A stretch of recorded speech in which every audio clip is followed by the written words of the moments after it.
साहब मिलना चाहते हैं।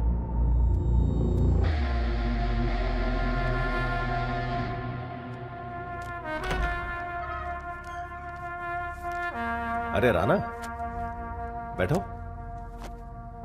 तो आखिर आज रिहा हो रहे हो तुम, है ना? ये मेरी तरफ से तुम्हारे लिए एक छोटा सा तोहफा।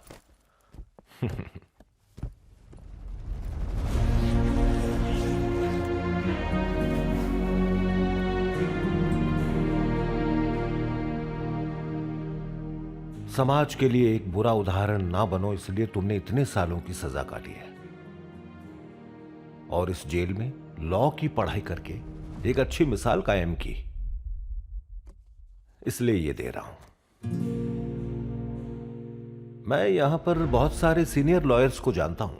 अगर तुम कहो तो उनके पास तुम्हारी सिफारिश कर सकता हूं। Thanks for your concern sir, लेकिन मैं अपनी बाकी जिंदगी रोनापुर की सेवा में बिताना चाहता हूं। ओके, नई शुरुआत के लिए all the best. Thank you sir.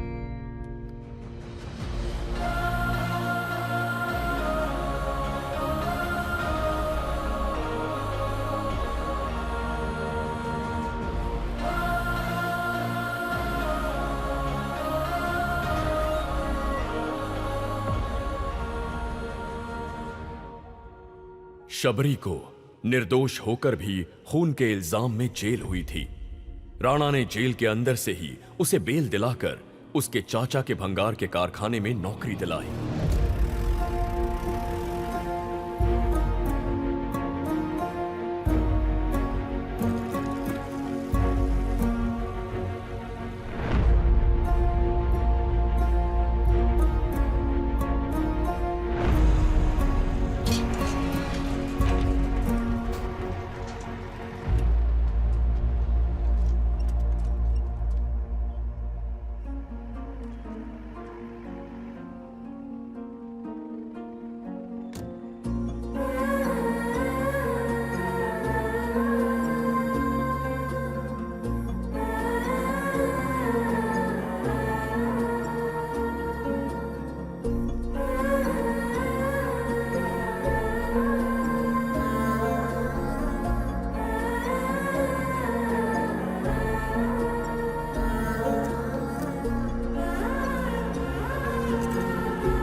Jaipal नाम है इसका।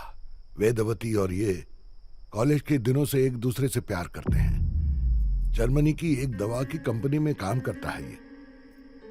तुम्हारी रिहाई के बाद अब वेदवती को सिर्फ तुम्हारी इजाजत का इंतजार है और उसे वहां इसकी इजाजत का इंतजार है।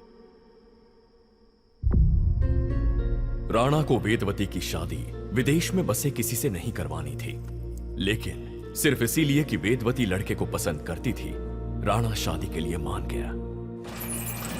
भाई, तुम चाहो तो लॉयर ऑफिस के लिए एक बहुत बढ़िया जगह मिल सकती है। कहीं और ढूंढने की जरूरत नहीं है, ये स्टोर रूम ही काफी है मेरे लिए।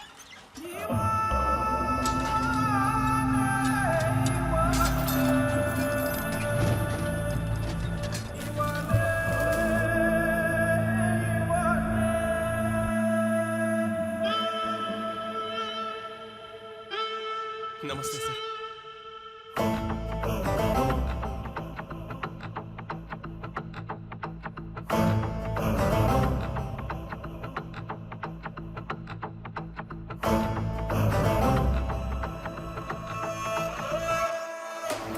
राणा साहब ने भेजा है।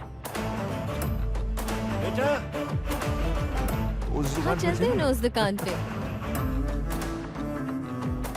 ये कैसा है?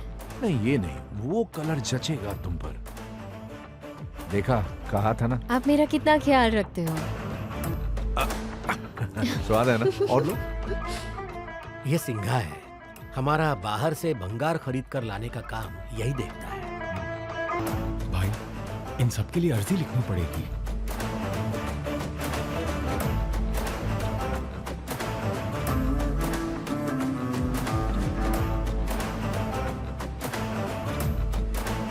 नमस्ते डॉक्टर जी। मैं हूं ना, ठीक हो जाओगे।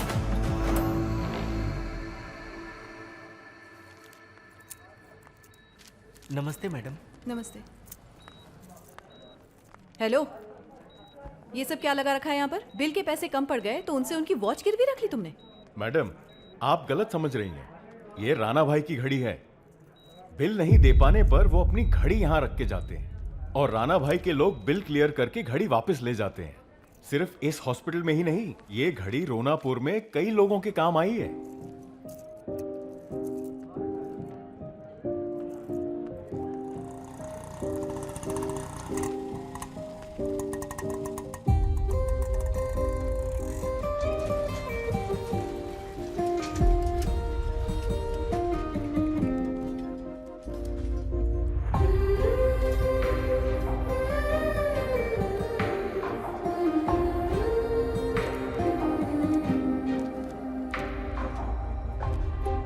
नमस्ते। नमस्ते, बैठिए ना। कहिए। वो मैं आपकी घड़ी लौटाने आई हूँ। आप कौन? डॉक्टर वैशाली, गवर्नमेंट हॉस्पिटल की नई डॉक्टर हूँ मैं। ओह, किसी के हाथ भिजवा देती। आपने खुद आने की तकलीफ क्यों उठाई? ऐसी कोई बात नहीं, अगर गलत हाथ में पड़ती तो मिसयूज हो सकता था ना। मिसयूज हो ही नहीं सकता। मुझसे ज्यादा इसका मोल यहाँ के लोग जानते हैं। सर्जरी कैसी हुई? सर्जरी बिल्कुल अच्छे से हो गई, अब खतरे से बाहर है वो। ऐसी जगह पर लॉयर का ऑफिस होगा नहीं सोचा था। लॉयर के लिए जगह से ज्यादा केस इंपॉर्टेंट होता है। Anyway, thank you. आपकी वजह से ही मेरा यहाँ पर ट्रांसफर हुआ। नहीं नहीं, थैंक यू तो मुझे कहना चाहिए। तुम जैसे डॉक्टर यहाँ हमारी सेवा कर रहे हैं, ये तो हमारी खुशकिस्मती है। Thank you. ठीक है, मैं चलती हूँ। Nice meeting you. Okay, bye.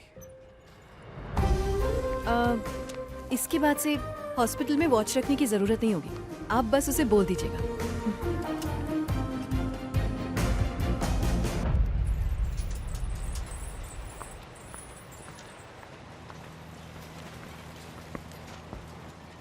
प्रणाम साहब, हमरा नाम वरदा है। बैठिए। धन्यवाद साहब।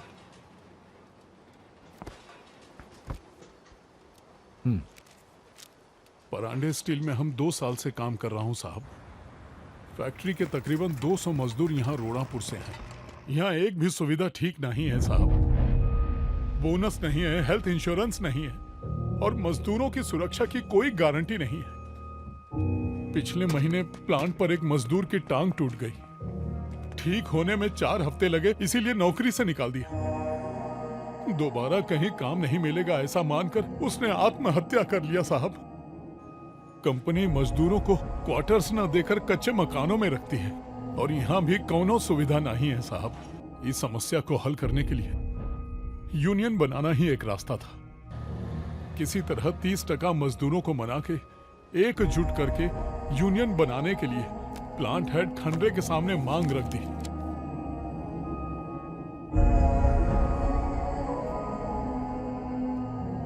परांडे कंपनी के खिलाफ इतने लोगों ने दस्तखत करने की हिम्मत की, कौन यकीन करेगा इस पर? यूनियन लीडर बनने की ख्वाहिश पूरी करने के लिए ये जाली दस्तखत तुम्ही ने किए हैं। साहब, ये दस्तखत वर्कर्स ने खुद ही किए हैं। मैं कैसे यकीन करूं? कल लंच टाइम में मैं खुद प्लांट पर आऊंगा। दस्तखत खुद मेरी आंखों के सामने होंगे। अगले दिन ही खंडरे के कहने पर हम सारे मजदूर दस्तखत करने के लिए इकट्ठा हो गए।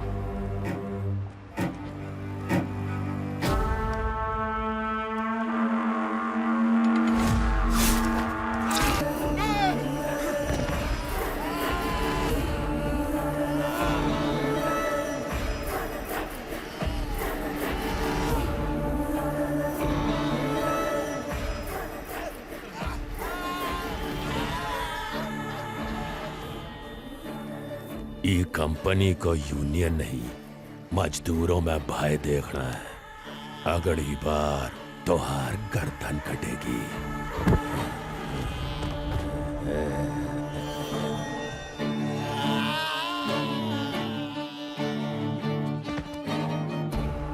कंपनी के खिलाफ आवाज उठाने वाले को कुचल देने के लिए घट्टा काम आता है। परांडे माइंस का इंचार्ज पहले ही घट्टा था, सबको काबू में रखता था, ना कोई पगार मांगने की हिम्मत करता और ना ही काम छोड़ने की।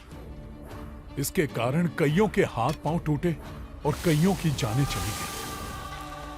पूरा सनकी है साहब।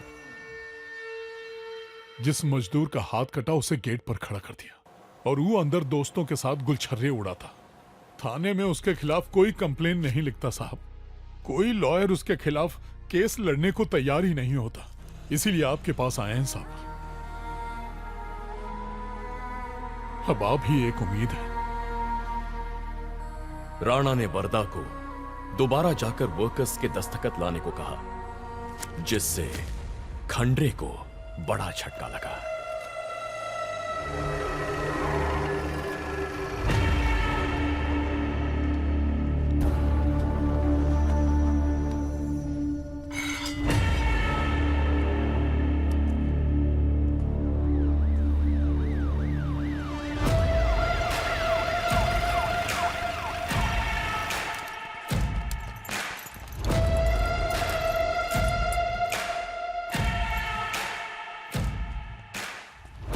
क्या हुआ? आपके खिलाफ अरेस्ट वारंट निकला है। सर, आपके खिलाफ अरेस्ट वारंट निकला है।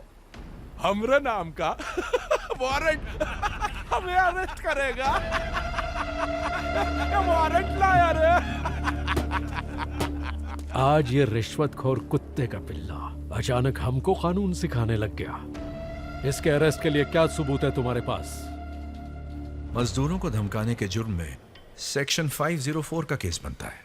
खतरनाक हथियारों का पब्लिक में इस्तेमाल करने के लिए सेक्शन 399 के साथ सेक्शन 402 भी लागू होता है। एक मजदूर का ड्यूटी पर हाथ काटने के लिए सेक्शन 324 का केस भी लगता है। ये 3 इल्जाम लगे हैं सर। इन 3 इल्जामों के बावजूद तुमने एक्शन नहीं लिया तो तुम पर भी केस बनता है।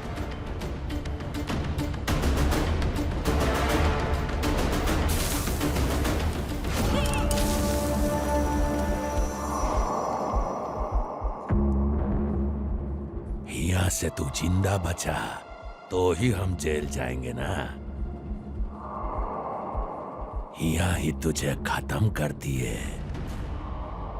कौन गवाही देगा? हम देंगे।